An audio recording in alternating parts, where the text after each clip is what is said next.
નમસ્કાર વિદ્યાર્થી મિત્રો, તપોવન સાયન્સ એકેડમીમાં હું ગુંજન સુપરવાલા આપનું હાર્દિક સ્વાગત કરું છું. હવે તમે સારી રીતે મને જાણી જ ગયા છો. મિત્રો, લાસ્ટ વિડિયો લેક્ચરની અંદર આપણે સ્વાધ્યાયના દાખલાનો અભ્યાસ કમ્પ્લીટ કરેલો હતો. હવે આજે આપણે એક ટૉપિકને કવર કરીશું, જે ટૉપિકનું નામ છે સાપેક્ષ વેગ. તમારી ચોપડીની અંદર સાપેક્ષ વેગ અને સાપેક્ષ સ્થાનાંતર એક સાથે જ આપી દેલું છે. આપણે બંનેને અલગ રીતે ભણીશું અને અલગ રીતે આપણે સમજીશું. સમજીએ આપણે પહેલી વસ્તુ, સાપેક્ષ વેગ. તો ટોપિક છે આજનો આપણો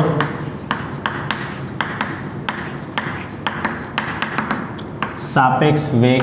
ઇંગ્લિશમાં કહેવામાં આવે છે relative velocity. Relative velocity, relative એટલે સાપેક્ષ કહેવામાં આવે, એટલે બાજુવાળાનો નિયમ હતો કે ભાઈ પડોશીનો વેગ નથી સમજવાનો આપણે.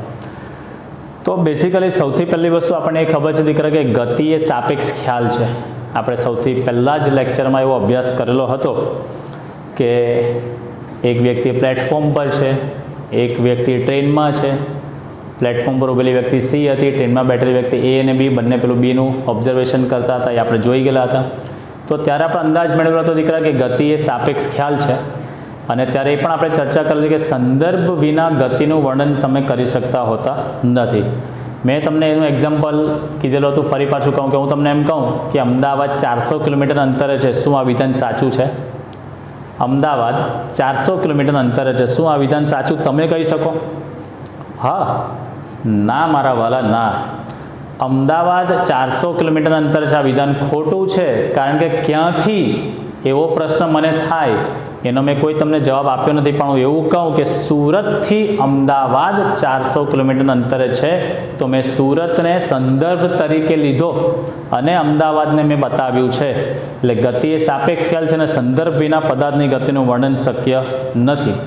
હવે કોઈ પદાર્થ ગતિમાં છે કે કોઈ પદાર્થ સ્થિર છે, તેનો સંપૂર્ણ આધાર આપણે એવું બી ભણી ગયા છે દીકરા કે નિર્દેશ ફ્રેમ પર આધારિત હોય છે.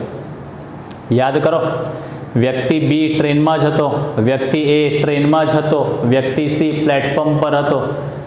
તો પ્લેટફોર્મ પર ઊભેલી વ્યક્તિને બી ગતિમાં દેખાતો હતો, જ્યારે ટ્રેનમાં બેઠેલી વ્યક્તિને વ્યક્તિ બી સ્થિર દેખાતો હતો. કારણ કે બંનેની નિર્દેશ ફ્રેમ કેવી છે? અલગ અલગ છે. એટલે ત્રીજો પોઈન્ટ ગતિ સાપેક્ષ ખ્યાલ છે, એ પહેલો પોઈન્ટ. બીજું, સંદર્ભ વિના ગતિનું વર્ણન શક્ય નથી. અને ત્રીજું, અવલોકનકાર કઈ નિર્દેશ ફ્રેમમાંથી ગતિનું વર્ણન કરે છે તે પણ ઘણું અગત્યનું છે. જુદી જુદી નિર્દેશ ફ્રેમમાંથી ગતિનું વર્ણન કરે તો અલગ અલગ તેમના વેગ પણ જોવા મળતો હોય છે. એકને સ્થિર દેખાય છે, એકને ગતિમાં દેખાય છે. એટલે નિર્દેશ ફ્રેમ અલગ અલગ હોય તો પદાર્થના વેગ પણ તમને કેવા મળી શકે છે દીકરા? અલગ અલગ મળી શકે છે. તો પહેલાં આપણે આ વસ્તુનો નિર્દેશ કરીએ. સૌથી પહેલું તો ગતિ એ સાપેક્ષ ખ્યાલ છે. ગતિ જે છે એ કેવો ખ્યાલ છે? સાપેક્ષ. સંદર્ભ વિના પદાર્થની ગતિનું વર્ણન કરી શકાય નહીં. સંદર્ભ વિના જે બી કોઈ પદાર્થ હોય એ પદાર્થની ગતિનું વર્ણન કરી શકાય નહીં. અને ત્રીજો પોઈન્ટ હમણાં જોઈ ગયા કે અવલોકનકાર કઈ નિર્દેશ ફ્રેમમાંથી ગતિનું અવલોકન કરે છે તે પણ અગત્યનું છે. બરાબર, કે અવલોકનકાર કઈ નિર્દેશ ફ્રેમમાંથી પદાર્થની ગતિનું વર્ણન કરે છે તે પણ અગત્યનું છે. જુદી જુદી નિર્દેશ ફ્રેમ હોય તો ગતિમાન પદાર્થના વેગ પણ તમને કેવા મળી શકે છે? અલગ અલગ તમને મળી શકે છે. બરાબર, અહીંયા લખી શકાય જુદી જુદી નિર્દેશ ફ્રેમની જુદી જુદી નિર્દેશ ફ્રેમોની સાપેક્ષે પદાર્થના વેગ અલગ અલગ હોઈ શકે.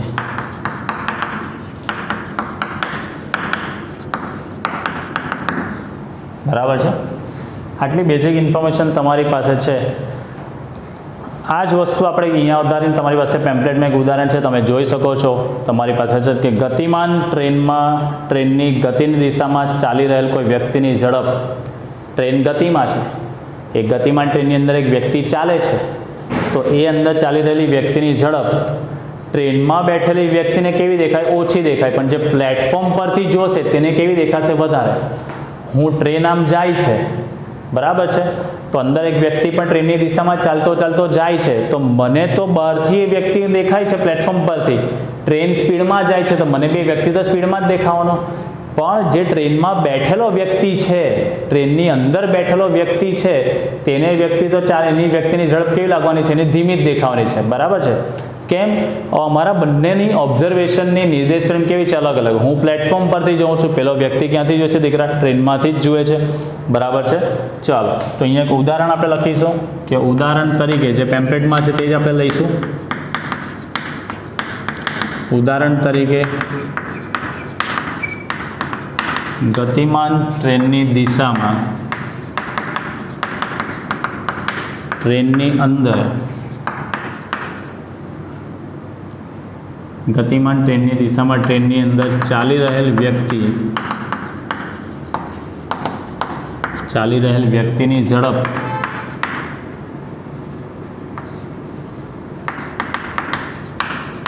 ટ્રેનમાં બેઠેલ વ્યક્તિને ઓછી લાગે છે. ટ્રેનમાં બેઠેલ વ્યક્તિને ઓછી લાગે છે, જ્યારે બહાર જમીન પર, એટલે કે પ્લેટફોર્મ આપણે લઈએ, જમીન પરથી નિરીક્ષણ કરતી વ્યક્તિને વધારે લાગે છે. તો આની અંદર બી તમે જોઈ શકો છો દીકરા, એકને વ્યક્તિ ઝડપમાં જતો દેખાય છે, એકને ધીમેથી જતો દેખાય છે. કેમ? કારણ કે બંનેની નિર્દેશ ફ્રેમ કેવી છે દીકરા? અહીંયા અલગ અલગ છે, બરાબર. એટલે આમ ટ્રેનની સાપેક્ષે જે ટ્રેનમાં બેઠેલો વ્યક્તિ છે, જે ટ્રેનમાં બેઠેલો વ્યક્તિ જુએ છે, એને વ્યક્તિની ઝડપ ટ્રેન કરતાં ઓછી લાગે છે, પણ બહાર પ્લેટફોર્મ પર ઊભેલો વ્યક્તિને કેવી લાગે છે દીકરા? વધારે લાગે છે. એટલે ટ્રેનની સાપેક્ષે વ્યક્તિની ઝડપ ઓછી લાગે, પણ જમીનની સાપેક્ષે ઝડપ કેવી લાગે? તમને વધારે લાગે છે. તો અહીંયા લખી શકાય આમ ટ્રેનની સાપેક્ષે જે વ્યક્તિ છે, ટ્રેનની સાપેક્ષે વ્યક્તિની ઝડપ ઓછી, જ્યારે જમીન પર જે વ્યક્તિ છે, એટલે જમીનની સાપેક્ષે તે ઝડપ કેવી લાગે છે? વધારે લાગે છે, બરાબર છે. ચાલો, એટલે બેઝિકલી આમ પદાર્થનો સાપેક્ષ વેગ, બરાબર. હવે તમે જે ઝડપથી જાઓ છો, તમારી બાજુમાંથી જ કોઈ વ્યક્તિ પાસ થઈ ગયું, તને ઓવરટેક કરી ગયું તમને, તો તમે શું કહેશો? કે મારી સાપેક્ષ એની ઝડપ કેવી છે? વધારે છે, બરાબર છે. તમે કોઈને ઓવરટેક કરો છો તો શું કહેશો? કે એના કરતાં એની સાપેક્ષે તમારી ઝડપ કેવી છે? વધારે છે. બંને સાથે જ ચાલતા હોય, બંનેની ઝડપ સાથે જ હોય, કોઈ એકબીજાને ઓવરટેક નહીં કરતું હોય, તો બંનેનો એકબીજાની સાપેક્ષે ઝડપ કેવી છે? સરખી છે, તમે કહી શકો ને. એટલે સાપેક્ષ શબ્દ એટલે શું? કોઈ એકની સરખામણી તમે બીજા સાથે કરો ત્યારે કયા શબ્દનો ઉલ્લેખ થાય દીકરા? સાપેક્ષ શબ્દનો ઉલ્લેખ થતો હોય છે, બરાબર છે. એટલે મેઇન વસ્તુ, આમ એક પદાર્થનો વેગ બીજા પદાર્થની સાપેક્ષે કેટલો છે તે આપણને આ કન્સેપ્ટ પરથી ખબર પડી શકતો હોય છે. કે આમ પદાર્થનો સાપેક્ષ છે કે બીજા પદાર્થની સાપેક્ષે કેટલા વ્યક્તિ ગતિ કરે છે તે ખબર પડી શકે છે. તો આમ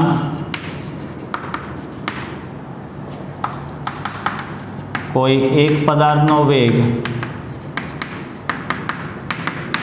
બીજા પદાર્થની સાપેક્ષે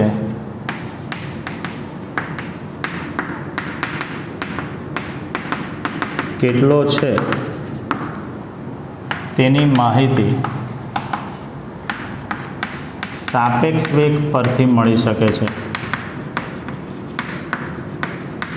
સાપેક્ષ વેગ પરથી આપણને મળી શકે છે. આનું સારામાં સારા એક્ઝામ્પલ તમે હાઈવે પર એટલે કેવા તમે એકબીજાને ઓવરટેક કરો તો ખબર પડી જાય ને કે આની સાપેક્ષે આની ઝડપ વધારે છે. તમને ઓવરટેક કરતું હોય કોઈ, તમે તરત કહેશો કે મારી સાપેક્ષેની ઝડપ વધારે છે, તો જ આ વસ્તુ બની શકે છે. બરાબર. ચલો હું અહીંયા હવે આકૃતિ દોરું છું. આપણે સૂત્ર તારવવા તરફ જઈ રહ્યા છે. બે નિર્દેશ ફ્રેમ લઉં છું. સમજો અહીંયા હું લઉં છું આપણી પાસે આ વાય અક્ષ જે નિર્દેશ ફ્રેમ એ તરીકે કામ કરશે.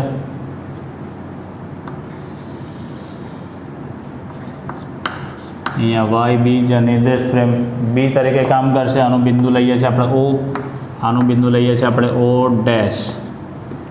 આ જે છે તેનું નામ આપી દઉં છું નિર્દેશ ફ્રેમ એ. એટલે આ જે સંદર્ભ અક્ષ છે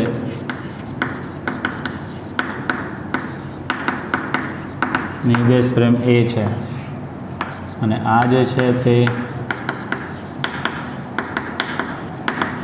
નિર્દેશ ફ્રેમ બી છે. બરાબર. ચાલો અહીંયા કોઈક બિંદુ લઉં છું હું અહીંયા પી. અહીંયા કોઈક બિંદુ લઉં છું અહીંયા પી. હવે આની અંદર જે વસ્તુ તમારે સમજવાનું છે તે ખાસ સમજો અંતરો. તો પહેલી વસ્તુ હા નિર્દેશ ફ્રેમ એની સાપેક્ષે અહીંયા પીનું જે સ્થાન છે આખું, આ નિર્દેશ ફ્રેમ એની સાપેક્ષે પીનું સ્થાન છે તો એક્સ પી એ. બરાબર. નિર્દેશ ફ્રેમ એની સાપેક્ષે પીનું સ્થાન એક્સ પી એ. આ નિર્દેશ ફ્રેમ બીની સાપેક્ષે પીનું સ્થાન તો આને તમે કહી શકશો એક્સ પી બી આ વસ્તુ. અને આને તમે કહી શકો નિર્દેશ ફ્રેમ એની સાપેક્ષે બીનું સ્થાન. આ એની સાપેક્ષે અહીંયા છે ને એટલે બીનું સ્થાન એક્સ બી એ. આ બધા સંકેતો થોડા કામના છે. અહીંયા લખી દઉં છું. અહીં એક્સ પી એ એટલે નિર્દેશ ફ્રેમ અથવા તો ઉગમ બિંદુ ઓ નિર્દેશ ફ્રેમ એની સાપેક્ષે બિંદુ પીનું સ્થાન. ત્યારબાદ એક્સ પી બી, એક્સ પી બી જે પાછળ હોય તેની સાપેક્ષે આગળનાનું સ્થાન નિર્દેશ ફ્રેમ બીની સાપેક્ષે પીનું સ્થાન અથવા તો ઓડેસ ઉગમ બિંદુ ઓડેસની સાપેક્ષે પીનું સ્થાન એક્સ બી એ એટલે ઉગમ બિંદુ ઓની સાપેક્ષે ઓડેસનું સ્થાન અથવા તો નિર્દેશ ફ્રેમ એની સાપેક્ષે બીનું સ્થાન નિર્દેશ ફ્રેમ એ ની સાપેક્ષે નિર્દેશ ફ્રેમ એની સાપેક્ષે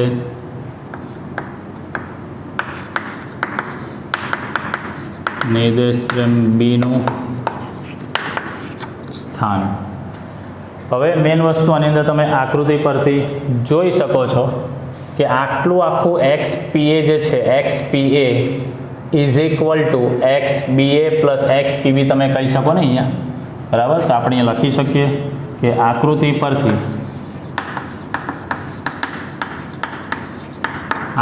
પરથી X P A is equal to X B A plus X P B. આપણે કન્સેપ્ટ તારવવાનો છે દીકરા વેગનો. એટલે આનું સમયની સાપેક્ષે વિકલન કરો એટલે D by DT of X P A D by DT of X B A D by DT of X P B. તો આને શું કહી શકાય dx બાય એટલે વેગ કહેવાય કે નહીં. એટલે વીપી એ એટલે આને કહી શકો તમે નિર્દેશ ફ્રેમ એની સાપેક્ષે કણ પીનો વેગ. અહીંયા વી બી એ નિર્દેશ ફ્રેમ એની સાપેક્ષે નિર્દેશ ફ્રેમ બીનો વેગ પ્લસ વી પી બી નિર્દેશ ફ્રેમ બીની સાપેક્ષે કણ પીનો વેગ. અહીંયા લખી શકાય જ્યાં આ બધાને હવે આપણે દર્શાવી શકીએ વી પી એ નિર્દેશ ફ્રેમ એ ની સાપેક્ષે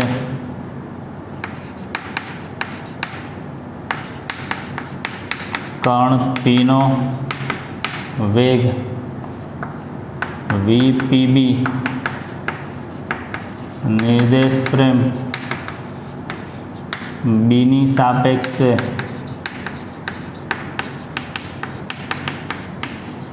કણ પીનો વેગ અને વી બી એ નિર્દેશ ફ્રેમ બીની સાપેક્ષે નિર્દેશ ફ્રેમ એનો વેગ એની સાપેક્ષે પાછળ જો હોય તે નિર્દેશ ફ્રેમ એની સાપેક્ષે નિર્દેશ ફ્રેમ બીનો વેગ તમે કહી શકો છો. હવે આના પરથી મારે વીબીએ શોધવો હોય તો અહીંયા હું લખું છું માટે વીબીએ આ વીબીએ અને પેલી બાજુ લઈ જાઓ ઇઝ ઇક્વલ ટુ વીપીએ માઇનસ વીપીબી લખી શકાય.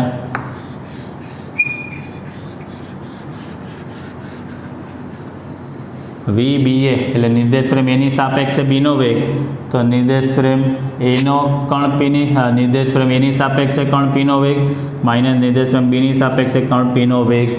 તો બેઝિકલી આ આપણો બે નિર્દેશ ફ્રેમ હોય ત્યારે સાપેક્ષ વેગ શોધવાનું સૂત્ર જે છે તે આપણે અહીંયા તારવેલું છે કે નિર્દેશ ફ્રેમ એ અથવા નિર્દેશ ફ્રેમ બેની સાપેક્ષે કણ પીનો વેગ કેટલો છે તે શોધી શકો છો. આ બે નિર્દેશ ફ્રેમની સાપેક્ષે તમે કોઈ કણનો અભ્યાસ કરતા હો બેટા તો કયા નિર્દેશ ફ્રેમની સાપેક્ષે કેટલો વેગ છે તે તમે આ સૂત્રના આધારે તમે શોધી શકો છો. બરાબર કે આ સૂત્રના આધારે તમે શોધી શકો છો. હવે મેઇન વસ્તુ આ જે સૂત્ર જે જોઈ ગયા એમાં આપણે ધારીએ કે આ કણ પી જે છે ધારો કે જમીન પર છે. જમીન પર છે એટલે ગ્રાઉન્ડ કહેવામાં આવે. જમીન પર છે એટલે તમે શું કહી શકો ગ્રાઉન્ડ કહેવામાં આવે. બરાબર. તો આ જે સૂત્ર છે વીપીએ નિર્દેશ ફ્રેમ એની સાપેક્ષે પીનો વેગ. હવે ખાસ સમજો દીકરા નિર્દેશ ફ્રેમ એની સાપેક્ષે પીનો વેગ આ દિશામાં હોય તો કણ પીની સાપેક્ષે નિર્દેશ ફ્રેમનો વેગ આ દિશામાં થાય કે નહીં.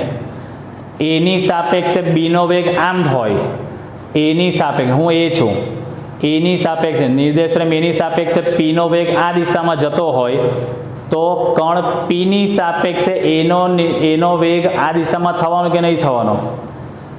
મારાથી હું નિર્દેશ ફ્રેમ એ છું અહીંયા કણ પી છે તો નિર્દેશ ફ્રેમ એની સાપેક્ષે પીનો વેગ આમ નિર્દેશ ફ્રેમ એની સાપેક્ષે કણ પીનો વેગ આમ તો કણ પીની સાપેક્ષે નિર્દેશ ફ્રેમ એનો વેગ આમ થવાનો કે નહીં થવાનો વિરુદ્ધ દિશામાં. વેગ કઈ રાશિ દીકરા સદિશ રાશિ. વેગ કઈ રાશિ સદિશ રાશિ છે. બરાબર છે. તો હવે મેઇન વસ્તુ આ જ થિયરી જે છે એના સાપેક્ષ વેગનું એટલે બે વેગ આપેલા હોય તો ક્યારે કયું સૂત્ર વાપરવાનું તેના તરફ આપણે આગળ વધવા માટે હું આ પોસ્ટને અહીંયાથી હવે પહેલાં હું રિમૂવ કરું છું. થિયરી હજી કન્ટિન્યુ છે. બરાબર છે. ચલો આપણે જે સૂત્ર તારવું છે વીબીએ માઇનસ વીપીએ માઇનસ વીપીબી. હવે આપણે કોઈ નિર્દેશ ફ્રેમને જમીન લઈએ છીએ એટલે બિંદુ પી જે છે ને કણ પી એ જમીન પર જ હોય એવું આપણે લઈએ કે બે નિર્દેશ ફ્રેમ જે છે એ અને બીની સાપેક્ષે કોઈ કણ પીનો વેગ આપણા સૂત્ર તારવ્યું. બરાબર. હવે અહીંયાથી જ થિયરી કન્ટિન્યુ થાય છે. બરાબર. અહીંયા લખી દઉં છું કન્ટિન્યુ એટલે બે સવાલ સાથે કન્ટિન્યુ કરીએ છીએ આપણે એ આપણે અહીંયા લઈએ છીએ અહીંયા કન્ટિન્યુ. સમીકરણ એકની અંદર આપણે જોઈ ગયા છે આને હું નામ આપું છું V B A is equal to V P A minus V PB. આ સૂત્ર આપણે જોઈ ગયા છે. હવે આપણે લઈએ કે જો કણ પી જે છે એ જમીન સાથે સંકળાયેલો એટલે કણ પી જમીન પર હોય કણ પી એ જમીન જી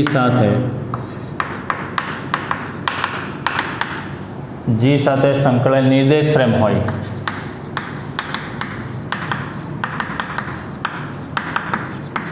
તો આ જે વીપીએ છે એની જગ્યાએ હું લખું છું વીજીએ તથા વીપીબી જે છે એની જગ્યાએ લખું છું વીજીબી. તો આ સૂત્ર શું બને આજે આપણું સમીકરણ એક શું બને વીબીએ દેટ ઇઝ ઇક્વલ ટુ અહીંયા વીજીએ માઇનસ વીજીબી એટલે હું આને આવી રીતે લખું છું -VGB પ્લસ VGA. આ VGB શું દર્શાવે? હવે ધારો કે આ જે નિર્દેશ ફ્રેમ એ અને બી જે છે એ નિર્દેશ ફ્રેમ બીનો જમીન જીની સાપેક્ષે વેગ, નિર્દેશ ફ્રેમ બીનો જમીન જીની સાપેક્ષે વેગ, નિર્દેશ ફ્રેમ એનો જમીન જીની સાપેક્ષે વેગ, નિર્દેશ ફ્રેમ બીનો જમીનની સાપેક્ષે વેગ. તો જમીનની સાપેક્ષે નિર્દેશ ફ્રેમનો વેગ શું થાય? VBG કહેવાય કે નહીં કહેવાય? નિર્દેશ ફ્રેમ બી ની સાપેક્ષે જમીનનો વેગ આ દિશામાં, નિર્દેશ ફ્રેમ બી ની સાપેક્ષે જમીનનો વેગ, નિર્દેશ ફ્રેમ બી ની સાપેક્ષે જમીનનો વેગ આ દિશામાં હોય, બરાબર. તો જીની સાપેક્ષે નિર્દેશ ફ્રેમ બીનો વેગ બીજી વિરુદ્ધ દિશામાં થાય. આને હું કહું છું VGB, બીની સાપેક્ષે જીનો વેગ આ દિશામાં. તો આ શું થઈ જાય? VBG, જીની સાપેક્ષે બીનો વેગ. જુઓ પરસ્પર વિરુદ્ધ દિશા થાય કે નહીં થાય? તો -VGBની જગ્યાએ હું શું લખી શકું? જો આ માઇનસ હોય તો આ મારે શું લેવું પડે? એની વિરુદ્ધ દિશા એટલે પ્લસ. તો આને લખું છું VBG. ચલો અહીંયા VGA, તો એની સાપેક્ષે જીનો વેગ આ દિશામાં હોય. આ VGA એની સાપેક્ષે જીનો વેગ આ દિશામાં, તો જીની સાપેક્ષે એનો વેગ વિરુદ્ધ દિશામાં, તો -VAG કહેવાય કે નહીં કહેવાય? -VAG કહેવાય કે નહીં કહેવાય? તો -VAG એટલે ખાલી એકની સાપેક્ષે બીજાનો વેગ આમ હોય તો બીજાની સાપેક્ષે પહેલાંનો વેગ વિરુદ્ધ દિશામાં થવાનો ને. તો એ જ વસ્તુ મેં અહીંયા દર્શાવ્યું છે દીકરા. તો આ VBG -VAG, જમીનની સાપેક્ષે નિર્દેશ ફ્રેમ બીનો વેગ, એટલે હું આને નિર્દેશ ફ્રેમ બીનો વેગ જ કહી શકું. જમીનની સાપેક્ષે નિર્દેશ ફ્રેમ એનો વેગ એટલે નિર્દેશ ફ્રેમ એનો વેગ જ હું કહી શકું. તો આના પરથી આપણે સૂત્ર બની ગયું માટે VBA ઇઝ ઇક્વલ ટુ સૂત્ર બની ગયું VB -VA.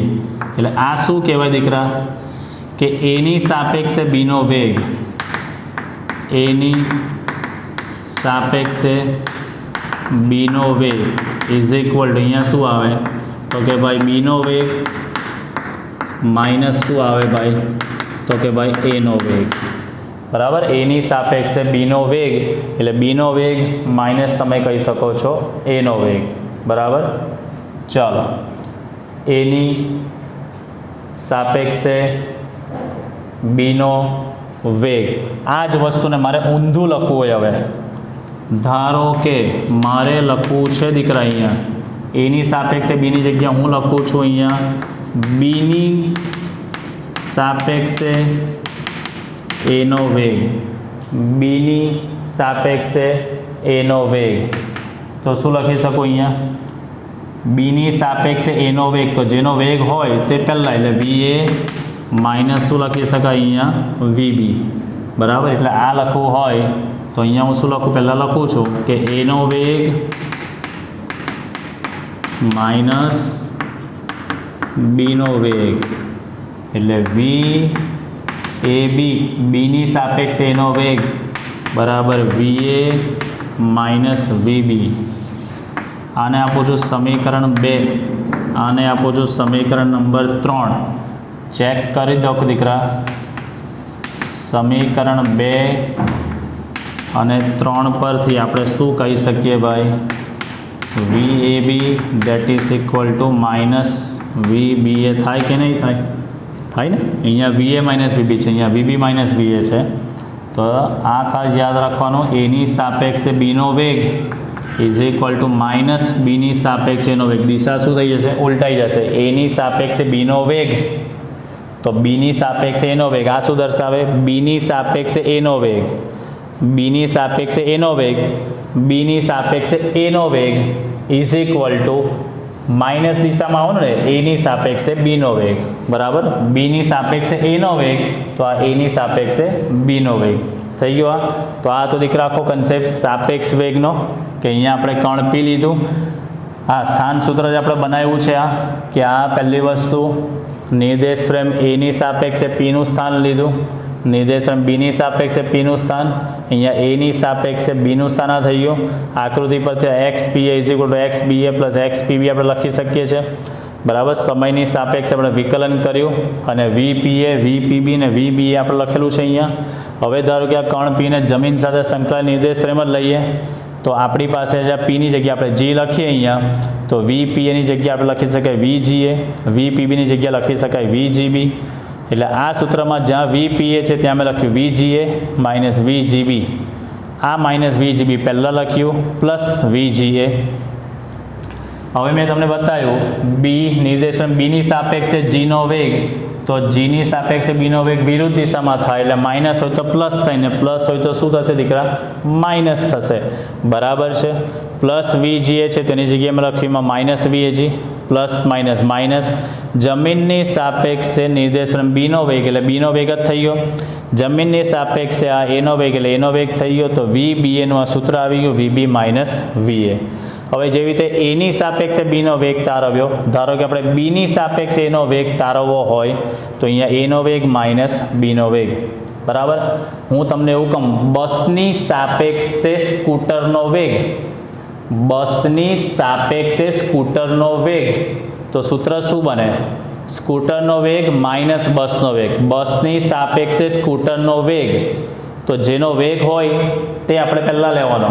બસની સાપેક્ષે સ્કૂટર છે તો સ્કૂટરનો વેગ માઇનસ બસનો વેગ. રાધાની સાપેક્ષે શ્યામનો વેગ, રાધાની સાપેક્ષે શ્યામનો વેગ ઇઝ ઇક્વલ ટુ શ્યામનો વેગ માઇનસ રાધાનો વેગ. બરાબર છે. રામની સાપેક્ષે સીતાનો વેગ, રામની સાપેક્ષે સીતાનો વેગ, તો સૂત્ર શું બને? સીતાનો વેગ માઇનસ રામનો વેગ. ક્લિયર દીકરા? તો આ સૂત્રાત્મક સમજૂતી હતી, તો એ તમે અહીંયા આપણે કમ્પ્લીટ કર્યો. સાપેક્ષ વેગનો ટોપિક છે તે આપણે. ચાલો નેક્સ્ટ, હવે આપણે એને આગળ વધીએ. તમારે આ જે છે બંને પ્રશ્નો પેમ્પલેટની અંદર 24 ને 25નો પ્રશ્ન છે તે તમારા કન્ટિન્યુએશનમાં આપણે લીધેલો છે. અંદર 2 ભાગની અંદર તમને આપેલા છે. બરાબર. ચાલો આપણે આગળ વધીશું. ચાલો આપણે સ્વાધ્યાયના દાખલા 13 તરફ આગળ વધીએ.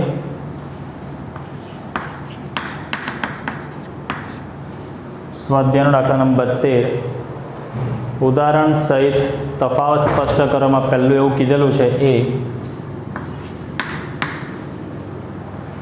કોઈ એક સમયગાળામાં સ્થાનાંતરનું માન એટલે કે મૂલ્ય અને કોઈ કણ દ્વારા આટલા જ સમયગાળામાં કાપેલ કુલ પથ લંબાઈ બંને વચ્ચેનો તમારે તફાવત સ્પષ્ટ કરવાનો છે. એટલે ગતિમાન પદાર્થે આપેલ સમયગાળામાં સ્થાનાંતરનું જે મૂલ્ય છે એ શેના વચ્ચે આધાર રાખે? એના પ્રારંભિક સ્થાન અને અંતિમ સ્થાને લઘુત્તમ અંતર જેટલું હોય છે. જ્યારે પથ લંબાઈ શું દર્શાવે છે? તો કે આખા સમયગાળામાં કાપેલું કુલ અંતર દર્શાવે છે. તો સવાલ ધ્યાનથી વાંચો. પહેલો, કોઈ એક સમયગાળામાં સ્થાનાંતરનું મૂલ્ય અને કોઈ કણ દ્વારા આટલા જ સમયગાળામાં કાપેલ કુલ પથ લંબાઈ. તો સ્થાનાંતરનું મૂલ્ય એટલે શું? પ્રારંભિક અને અંતિમ સ્થાન. અને કુલ કાપેલું કુલ પથ લંબાઈ એટલે આપણે શું કહીએ ને? અંતર કહી શકીશું. બરાબર. તેની અંદર આપણે લખીએ ગતિમાન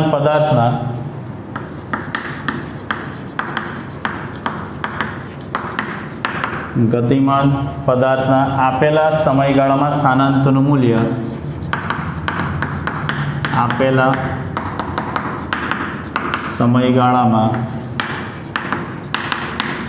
સ્થાનાંતરનું મૂલ્ય એ કણના પ્રારંભિક સ્થાન અને અંતિમ સ્થાન વચ્ચેનું લઘુત્તમ અંતર છે. કણના પ્રારંભિક સ્થાન અને અંતિમ સ્થાન વચ્ચેનું લઘુત્તમ અંતર છે. બરાબર. જ્યારે પથ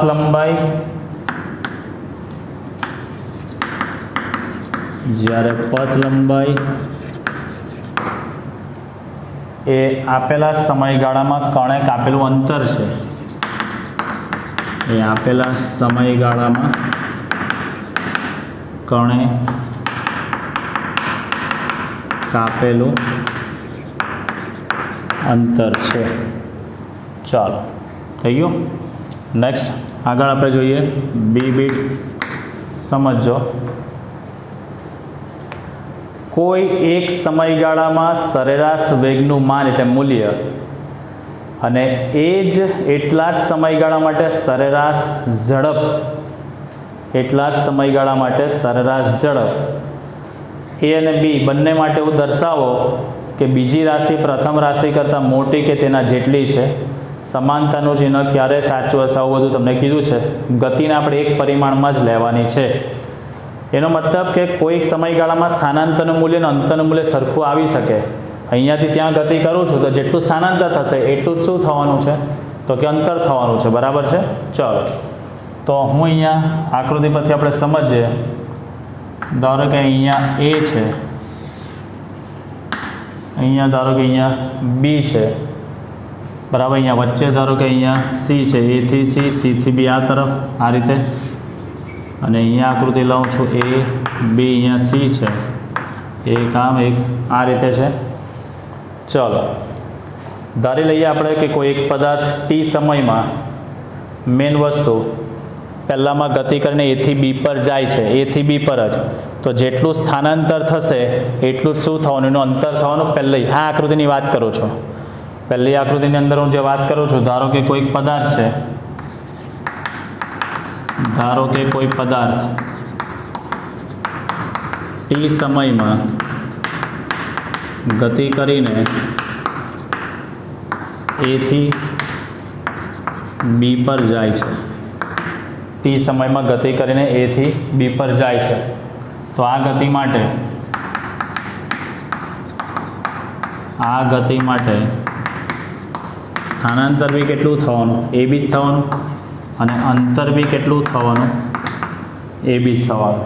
બરાબર છે. એટલે આ કિસ્સાની અંદર અંતર એટલે આપણે શું કહી શકીએ દીકરા, પથ લંબાઈ, કારણ કે તમને અંદર પથ લંબાઈ આપેલું છે. એટલે આ કિસ્સામાં સ્થાનાંતર ઇઝ ઇક્વલ ટુ શું થવાનું ભાઈ, પથ લંબાઈ. સ્થાનાંતર ઇઝ ઇક્વલ ટુ શું થશે, પથ લંબાઈ. હવે મેઇન વસ્તુ આપણે આની અંદર વાત કરીએ, બીજું જે આકૃતિ છે ત્યાંની અંદર કે ધારો કે પદાર્થ એથી બી પર જાય છે અને ગતિ કરીને પછી સી પર આવે છે. એટલે આ રીતની ગતિ છે, એથી બી અને બીથી પછી સી પર ગતિ કરે છે આ રીતે. તો સ્થાનાંતર કેટલું થવાનું આની અંદર, બરાબર. બીજા કિસ્સામાં પદાર્થ એથી ગતિ કરીને બી પર જાય છે અને ત્યાંથી તે સી પર આવે છે. માટે સ્થાનાંતર કેટલું થવાનું આની અંદર, સ્થાનાંતર આપણું થવાનું દીકરા એસી જેટલું થશે. એસી એટલે કેટલું, આખા એ બીમાંથી બીસીને મારે શું કરવું પડે, બાદ કરવું પડે. આખા એ બીમાંથી બીસીને મારે બાદ કરવું પડે. અને અહીંયા પથ લંબાઈ કેટલી થશે, પથ લંબાઈ એસી, તો આખું એ બી વત્તા મારે શું કરવું પડે, અહીંયા બીસી કરવું પડે. તો આ કિસ્સામાં તમે જોઈ શકો છો અહીંયા કે પથ લંબાઈ જે છે એ ગ્રેટર દેન શું થયું દીકરા, અહીંયા સ્થાનાંતર થયું. પથ લંબાઈ ગ્રેટર દેન શું થયું, સ્થાનાંતર થયું. બરાબર. ચલો, આ બંનેને સમય વડે હું ભાગી નાખું તો પથ લંબાઈના છેદમાં સમય ગ્રેટર દેન અહીંયા સ્થાનાંતરના છેદમાં સમય.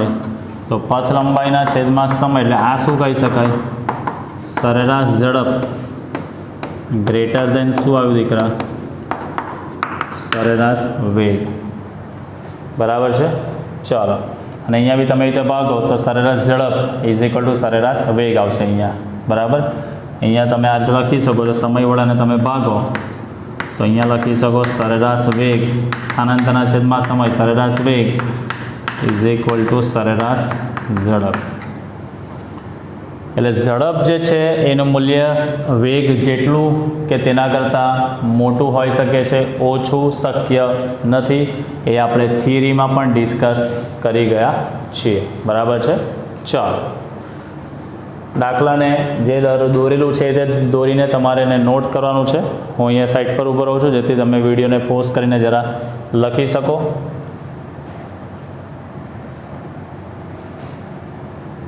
ઓકે, ચાલો ચલો નેક્સ્ટ સ્વાધ્યાયના 16મા દાખલા તરફ આપણે આગળ વધીએ.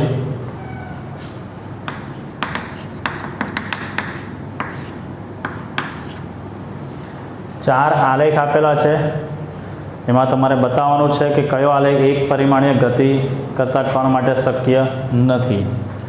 ચાલો ચારેય આલેખ આપણે અહીંયા દોરીએ, એમાં દરેકની સમજૂતી મેળવતા જઈશું. પહેલો આલેખ કંઈક આ રીતે છે. એમ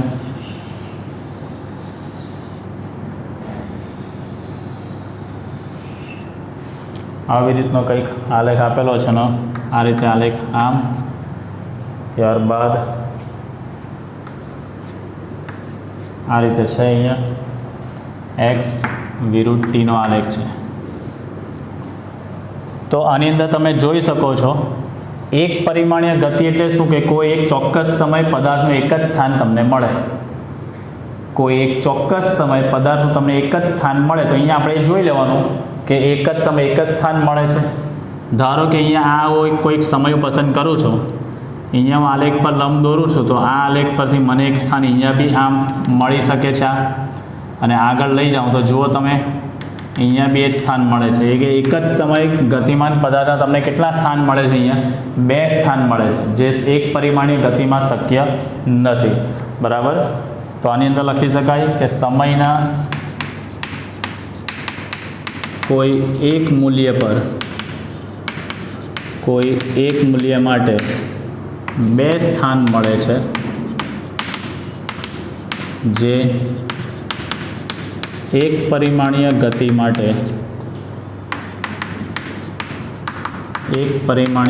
માટે શક્ય નથી.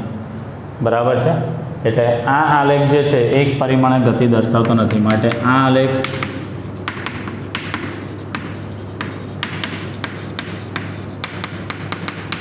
એક પરિમાણીય ગતિ દર્શાવતો નથી. બરાબર, ચાલો હવે આપણે દોરીએ બીજો આલેખ. તમને એવું કીધેલું છે અહીંયા ટી, અને આ જે છે તે વેગ વિરુદ્ધ સમયનો આલેખ છે. અહીંયા આવી રીતનો કંઈક તમને આલેખ આપેલો છે. તો આની અંદર તમે જોઈ શકો છો આલેખમાં સમયના એક જ મૂલ્ય માટે વેગના તમને 2 મૂલ્ય મળે છે અહીંયા. બરાબર, આ એક સમય લઉં છું, ફોર એક્ઝામ્પલ અહીંયા હું એક સમય ધારું છું, તો આ સમય પર અહીંયા ઉપર આમ લંબ દોરું તો તમને અહીંયા ધન વેગ બી મળે છે, અને એ સમય અહીંયા તમને વેગ ઋણ પણ મળે છે. હવે એક જ સમય એક પરિમાણીય ગતિમાં વેગ ધન અને ઋણ એ શક્ય નથી. બરાબર, એટલે સમયના એક મૂલ્ય માટે વેગના ધન અને ઋણ એમ 2 મૂલ્યો છે જે શક્ય નથી. તો આની અંદર સમયના કોઈ એક મૂલ્ય માટે વેગના ધન અને ઋણ બંને મૂલ્ય મળે છે, જે એક પરિમાણીય ગતિ માટે શક્ય નથી. માટે આ આલેખ એક પરિમાણીય ગતિ દર્શાવતો નથી. બરાબર, ચાલો ત્રીજો આલેખ આપણે જોઈશું. ઝડપ વિરુદ્ધ સમયનો આલેખ છે.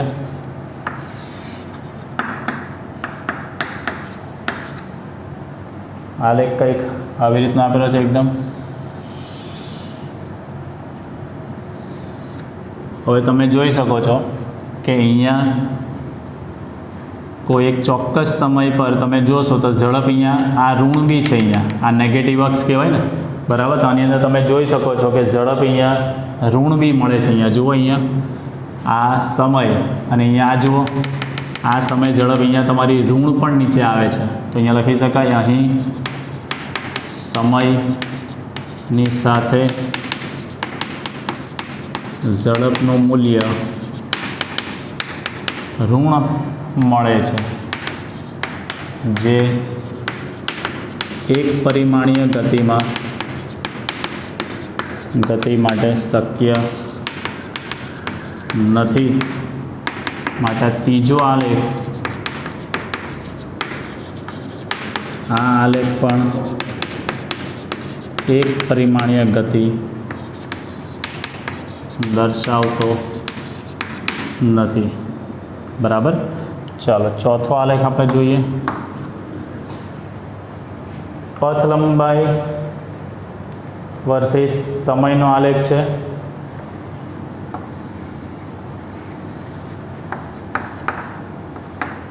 આ જે વાય એક્સ પર છે પથ લંબાઈ, આલેખ કંઈક આ રીતે છે. તો અહીંયા જુઓ, પહેલો આલેખ બરાબર છે, સમય સાથે પથ લંબાઈ તો ધન એટલે વધવાની જ છે, પણ અહીંયા પછી સમય સાથે પથ લંબાઈ ઘટે છે, પાછી વધે છે. તો સમય સાથે પથ લંબાઈ ક્યારેય પણ ઘટી શકતું નથી. એટલે આ જે વસ્તુ છે અહીંયા જે એરો દોરેલો છે, અહીં સમય સાથે પથ લંબાઈ ઘટે પણ છે, જે શક્ય નથી. એટલે એક પરિમાણીય ગતિ માટે તો એ શક્ય જ નથી. બરાબર. એટલે મેઇન વસ્તુ સમયની વધવા સાથે પથ લંબાઈ ક્યારેય બી ઘટી શકતી નથી. બરાબર. સમય સાથે પથ લંબાઈ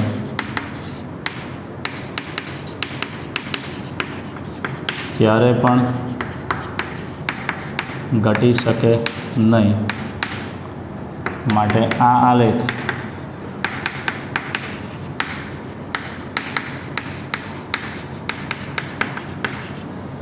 એક પરિમાણીય ગતિ દર્શાવતો નથી. ચાલો, એટલે ચારે ચાર આલેખ એક પરિમાણીય ગતિ અહીંયા દર્શાવી શકતા નથી. બરાબર. તો આ તો આપણો સ્વાધ્યાયનો દાખલા નંબર 16 આલેખ પરથી માહિતી આપવાની હતી તે.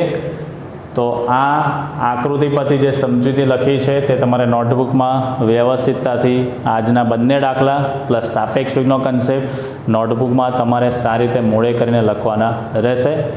મળીએ આપણે ફરી પાછા નેક્સ્ટ વિડીયો મિટિંગમાં નવા દાખલાઓ સાથે. સ્વાધ્યાયના દાખલાઓને આપણે આગળ વધારીશું. ત્યાં સુધી જય હિન્દ, જય ભારત.